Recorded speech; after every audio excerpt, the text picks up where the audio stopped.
ብቻ እንግዲህ ምንም ማድረግ አልችልም። ይሄንን ለፖሊሶቹ ትነግራቸዋለች። እሱን ካመምሽ በይ ሰላሙኝ። አንቺ ጨካኝ ቂሊንጦ እየመጣሁ ጠይቅሻለሁ። ትክክለኛ ውሳኔ የምትወስኝ ከሆነ ግን እዛ ድረስ አድርሽ። መቼም ያልኩሽ የሚገባሽ ይመስለኛል። በይ ደህና ሁኚ።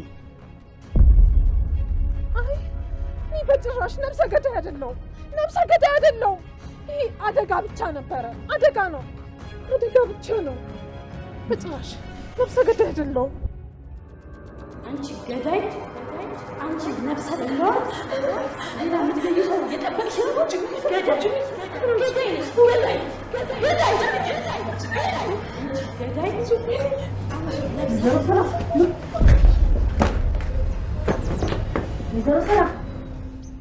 ወይዘሮ ሰላም ምን ሆነሽ ነው?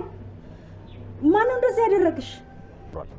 ሴትዮዋ አምና ብሩ እንድሰጠን በደንብ ልናስፈራራት ይገባል። አልማዝ አልሞተችም። እሷ ግን እንደገደለች አምና በጸጸት አብዳ ነበር። ስለዚህ ይህን ተጠቅመን የምንፈልገውን ገንዘብ እንድሰጠን እናስገዳታለን ማለት ነው። አንዴ ብቻ ሳይሆን ዘላቂ የገንዘብ ምንጫችን እንድትሆን እናደርጋታለን። ስለዚህ ያልኩን አዘጋጅ፣ ነገውኑ ታደርገዋለህ። ሰላም እንዴት ናችሁልኝ? ውድ የአደራ ድራማ ቤተሰቦች ደህና ናችሁ ወይ? አደራ ድራማ በክፍል 63 ላይ እንግዲህ አቶ በኃይሉ ሰላምን ለማስፈራራት ብሎ ወይዘሮ የብሌን እናቱን የመጣችውን ወይዘሮ አልማዝን ሊገላት እያሰበ ነው ማለት ነው። እንግዲህ ሴትዋ በህይወት መኖሯ ለሱ ጥቅም እንደሌለው አሁን ላይ ተረድቷል ማለት ነው። የጊዜ ጉዳይ ነው እንጂ እሷ በህይወት እንዳለች ሰላም ማወቋ ስለማይቀር ብሎ ሴትዋን ሊገላት እያሰበ ነው። እንግዲህ ያው ሰላም ስለገደለቻት ብሎ ስለሚያስብ ማለት ነው። ነገር ግን አቶ በኃይሉ እነዚህን ነገሮች ሲያስብ ይህን ሚስጥር ሌሎች ሰዎች እንደሚያውቁት ረስቶታል ማለት ነው። እንግዲህ የወይዘሮ አልማዝ በህይወት መኖር ቃል ታውቃለች፣ እንዲሁም ደግሞ ሳሚም ያውቃል። ስለዚህ በኃይሉ ሌላ ተጨማሪ ወንጀል ሊሰራ ነው ማለት ነው። በሌላ በኩል ቃል እንግዲህ ዳግምን እንደምታፈቅረው ታውቃላችሁ። ስለዚህ የዳግም እናት የብሌንንና የዳግምን ግንኙነት ፈቅዳለች ማለት ነው። መጀመሪያ ላይ እህትና ወንድም ናችሁ አይሆንም በማለት ከቃል ጋራ በመሆን እንግዲህ ሁለቱን ለማጣላት ብዙ ድራማዎችን ስትሸርብ ነበረ። እንዳያችሁት ሆን ብላ ብሌንን ቤት ፈልግሻለሁ ነይ በማለት ቃል ደግሞ ከሰላም ጋር ተጣልታ ከቤት በወጣችበት ጊዜ እነሱ ቤት ባረፈችበት ሰዓት አብራው እንድትተኛና ይህን ነገር ደግሞ ብሌን እንድታይ አድርጋ ነበረ። ታዲያ የሁሉን ድራማ ያቀናበረችው ብሌን ዳግም እንድትጠላው ፈልጋ ነበረ። እህትና ወንድም ናችሁ ብላ ስለምታስብ ማለት ነው። እንግዲህ በዛ የተነሳ ዳግምን ቤቱን ለቆ ወጥቶ ነበረ። ሴትዋን ብቻ ልጆቿ ኩርፋዋት ነበረ። ይህ ሁሉ የቃልም አስደስቷት ነበር ይህ ሀሳብ። ምክንያቱም ዳግምን ስለምትወደው ወደ እኔ ይመጣ ብላ አስባ ነበረ። ይሄ ነገር እንግዲህ ዳግምን ቤቱን ለቆ ወጣ። እናትየዋ ስለተቆጨች ነገሩን ፈቅዳላቸዋለች። እናም የራሷን ቀለበት ሰጥታ ነበር እንግዲህ እንዲጋቡ የጋብቻ ቀለበት እንዲያደርግላት አድርጋለች ለብሌን። ብሌንና ዳግም እንግዲህ ከዚህ በኋላ በእርግጠኝነት አይለያዩም። ስለዚህ ሳሚ ብሌንን ይወዳታል። ለብሌን ምንም አይነት ዋጋ ሊከፍል ይችላል። ነገር ግን ብሌንን ወደ እሱ ህይወት መውሰድ ግን እንደማይችል አሁን የተረጋገጠ ነገር ነው ማለት ነው። ብሌን ከዳግም ጋራ ቀጣይ ህይወቷን ለመኖር እንግዲህ ቀለበት አድርጎላታል። ታገቢኛለሽ ወይ የሚል ለዛውም የእናቱን ቀለበት ነው ያደረገላት። ይህን ነገር እናትየዋ ፈቅዳ ነው። ታዲያ በዚህ መሀል እንግዲህ ቃል የልብ ህመም ሳይኖርባት አይቀርም። ዳግምንና ብሌንን አለያያለሁ ብላ ስትዝት የነበረችው ቃል ያ ሁሉ አማረሽ ናት። እንደምታውቁት ብሌንን እናቷን ቀምታ ህይወቷን ቀምታ እየኖረች አሁን ደግሞ ዳግምን ካልቀማሁሽ በማለት እነ ሰላም ቤት ድረስ ሂዳ ነበረ።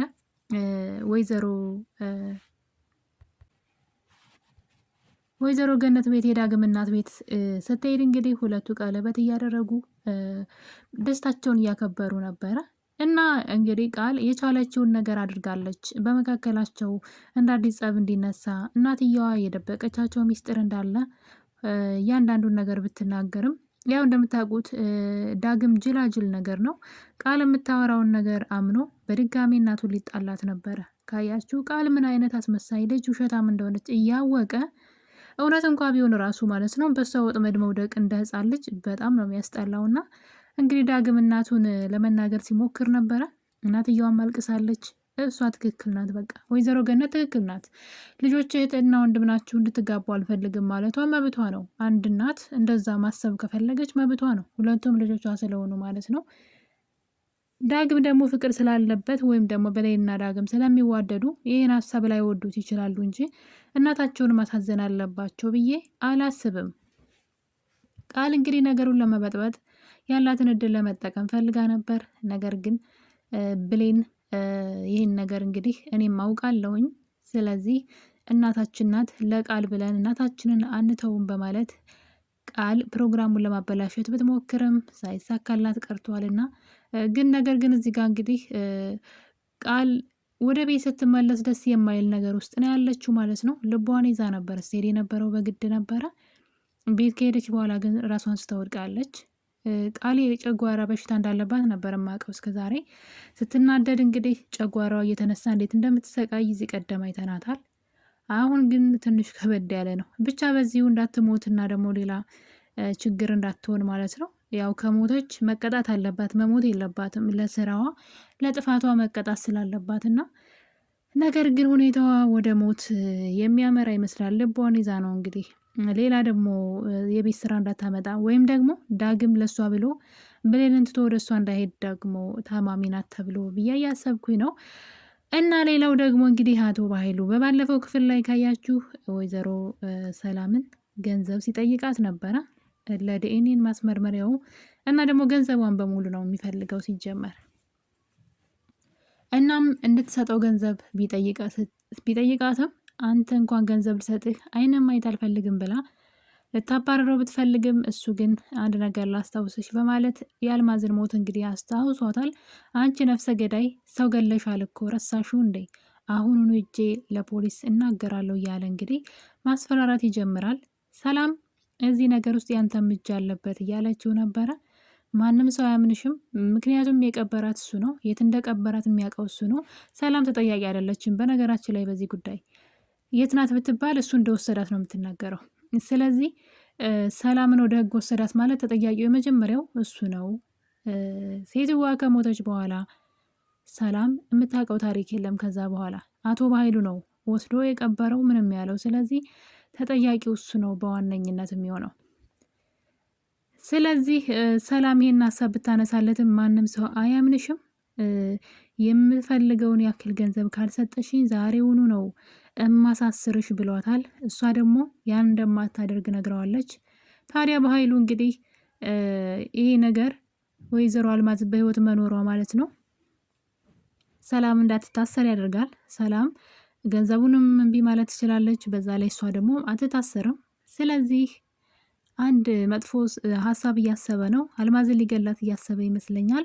አልማዝን ከገደላት በኋላ ያው ሰላም ስለገደለቻት እሷ ተጠያቂ ትሆናለች፣ እስከ መጨረሻው እስር ቤት ትገባለች ብሎ ነው የሚያስበው።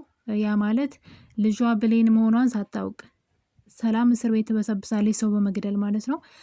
ቃል ደግሞ የሰላም ልጅ እንዳልሆነች በኃይሉ ስለሚያውቅ መንቅሮ ይጥላትና የሰላም የሆነውን ነገር ሁሉ ለራሱ ይወስዳል ማለት ነው። ስለዚህ በኃይሉ ይሄን ካልኩሌት እየሰራ ነው። ይሄን ነገር ቶሎ ብላ ለቃል ብትነግራት ጥሩ ነበር ሰላም። ምክንያቱም ቃል ብዙ ሚስጥሮችን ስለምታውቅ እሱ ብቻ ሳይሆን የሰላም ገንዘብ ለበኃይሉ እንዲሆን አትፈልግም። በኃይሉ ከእሷ ጀርባ ምንም አይነት ገንዘብ እንዲወስድ ከሰላም ስለማትፈልግ ይህን እውነት ትናገራለች። በኃይሉ ሆን ብሎ ነው አልማዝ አልሞተችም፣ ሞተች ያለው አውቆ ነው በማለት ሚስጥሩን ታጋልጥበታለች። ገንዘቡ እንዳይወሰድ ለሰላም አስባ ሳይሆን ገንዘቡ እንዳይወሰድ ማለት ነው። ታዲያ እንግዲህ ሰላም ይሄን ነገር ከሰማች በኋላ ራሷን ስተወድቃለች። ሰላም በነገራችን ላይ አልማዝ የሞተች ጊዜ ማገገሚያ ውስጥ ገብታ ነበረ። በጣም አእምሮዋን ስታ ማለት ነው። እና ለዛ ይመስለኛል ነገሩንም የረሳችው። ነገር ግን በኃይሉ አስታውሷት እንግዲህ ራሷን ስታ ወድቃለች። የቃል እናት እዛ ቤት መኖሯ ግን በጣም እየወደድኳት መጥቻለሁ። እንግዲህ የቃል እናት እዛ ቤት ሆና ሰላምን እየተንከባከበች ትገኛለች። እንደምታዩት ሀረግ ማለት ነው። ሀረግዬ በጣም ጥሩ የእናት ወዝ ያላት ሴት ናትና ሰላምን እኔ እህትሽ አለሁልሽ ማለት በጣም ነው የምትወዳት ሰላምን። ሰላም በጣም ንጹሕ ልብ ያላት ሰው እንደሆነች ስለምታውቅ ማለት ነው። ሰላም የዋህነት አለባት እና ደግሞ በጣም ንጹሕ ልብ አላት። በእርግጥ እውነታውን የደረሰችበት ቀን እንደሷ ኃይለኛ ሊኖር የሚችል አይመስለኝም። ነገር ግን በጣም የዋህና መልካምም ሴት ጭምር ናት። ያ ነገር እንግዲህ ያ መልካምነቷ ደግሞ ሀረግን ሳይስባት አይቀርም። ሀረግ የቃልን ውሸት ማንነት አጋልጣለሁ ብላ ነው እዛ ቤት እየቆየች ያለችው። ነገር ግን ሰላምን ደግሞ መንከባከብ ጀምራለች። የሰላም ራሷን ስታ በወደቀች ሰዓት ያነሳቻት እሷ ነበረች እና ማንም ዘመድ እንደሌላት ስትነግራት እኔ እህት ሆንሻለሁ እያለቻት ነበረ። በሌላ በኩል ደግሞ ቃል እነ ዳግም ቤት ስትመለስ ግቢ ውስጥ እንደደረሰች ራሷን ስታ ወድቃለች። እናትና ልጅ እንግዲህ ራሳቸውን ስተዋል ማለት ነው። ቃል ግን በህይወት የምትኖር አይመስለኝም ከሁኔታዋ ከድርጊቷ አንግል ማለት ነው። ያው የልብ ህመም ካለባት ምናልባት ብዬ ነው እንግዲህ ቃልዬ ልጇን ስታገላብጣት ነበር። እሷ ግን ምንም እየሰማቻት አይደለም። ነገር ግን በፍጹም መሞት የለባትም፣ ለህግ መቅረብ አለባት። ምንም ይሄ ትርጉም አይሰጥም። ቃል ሞተች ማለት ምንም ጥቅም የለውም። ቃል ከጥፋቷ መማርና መቀጣትም አለባት፣ ከጥፋቷ መማር አለባት ብዬ ነው የማስበው። እንግዲህ ለተከታታይ 63 ፓርቲ ክፍል የደረሰው ይህ ድራማ እንግዲህ ሲጀምር የብሌንን ታሪክ ነበረ ይዞ የተነሳው። አሁን ከብሌን ታሪክ አፈንግጧል ማለት ነው ድራማው። እንደምታዩት የቃል እናት እዛ ቤት ገብታለች። ለሰላም እውነቱን አሳውቃለሁ ቀስ በቀስ ብላ። አቶ በኃይሉ ደግሞ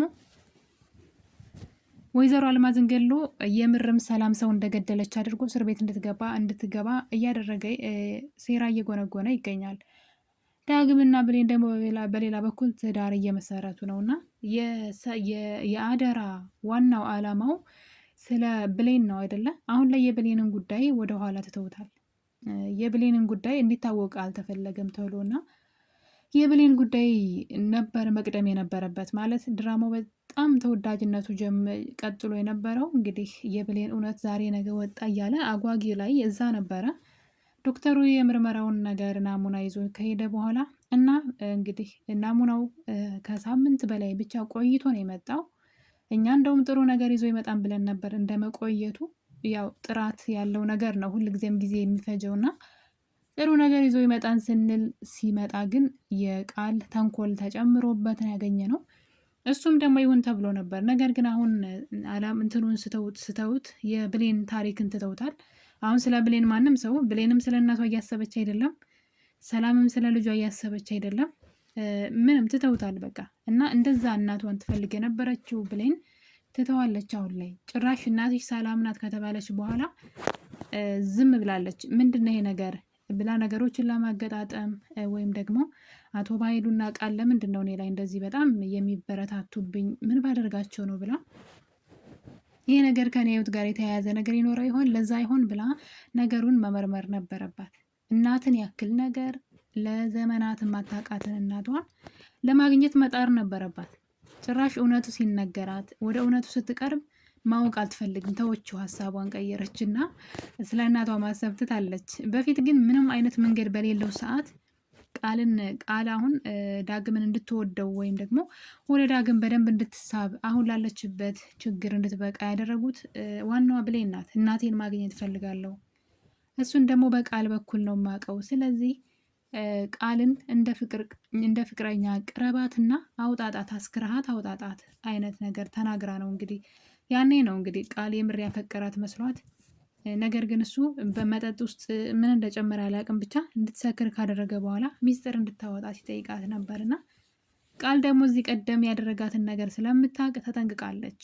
ምክንያቱም እዚህ ቀደም አልማዝ የብሌን እናት አይደለችም፣ በኃይሉ ነው ዝም ብሎ ያመጣው እንጂ እናቷ አይደለችም ብላ ስታወራ ሰክራ ስታወራ ሪከርድ አድርጓት ስለነበረ በአሁኑ ተጠንቅቃለች። ነገር ግን እሱ እንደሚወዳትና ይህን እውነት ከነገረችው ደግሞ ለዘላለም አብሯት እንደሚኖር ሲነግራት ነበረ።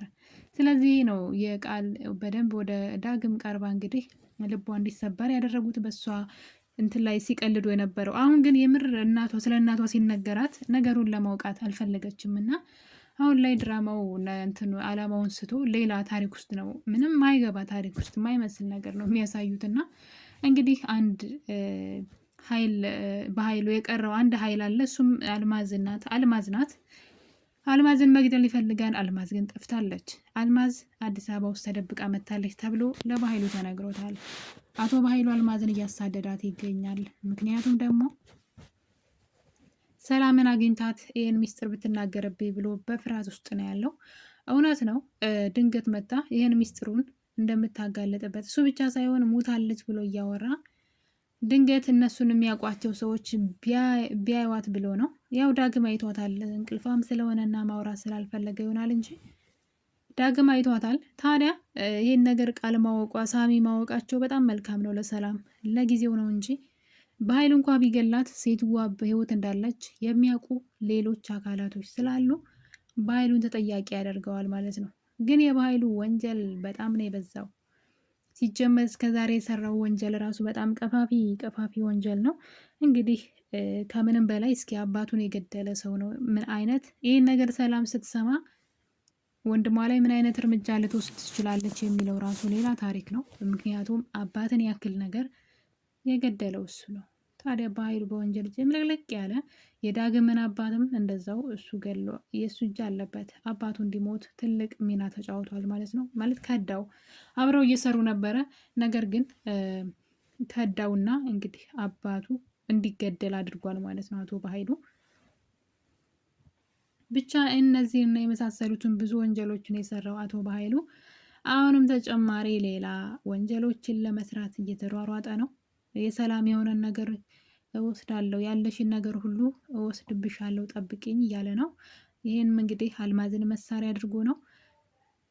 ነገር ግን አልማዝ ከሱ አምልጣለች ማለት ነው። እንግዲህ እንዴት እንደሆነ ባይታወቅም እሱ ደብቆ ካስቀመጣት ከሱ ሰዎች አምልጣ ወደ አዲስ አበባ መምጣቷ አቶ በኃይሉን አስደንግጦታል። ድንገት የእኛ ቤተሰብ ወይም ደግሞ በሞታለች ብለው የሚያስቡ ሰዎች ቢያዩት ምን ይፈጠራል ብሎ በፍርሃት ውስጥ ይገኛል። በቀጣይ ክፍል እንግዲህ ባደራ ቃል ትሞት ይሆን ወይስ ትቀጥላለች የሚለው ራሱ አጓጊ ነው። ምክንያቱም ሁኔታዋ ሲታይ በህይወት የምትቆይ አይመስልም። ውድ ቤተሰቦቼ የዛሬው የአደራ ድራማ የክፍል 63 ትረካችን ይህን ይመስል ነበር። በሌላ እስከምንገናኝ የዛሬን አበቃን። ቸር ቆዩልኝ።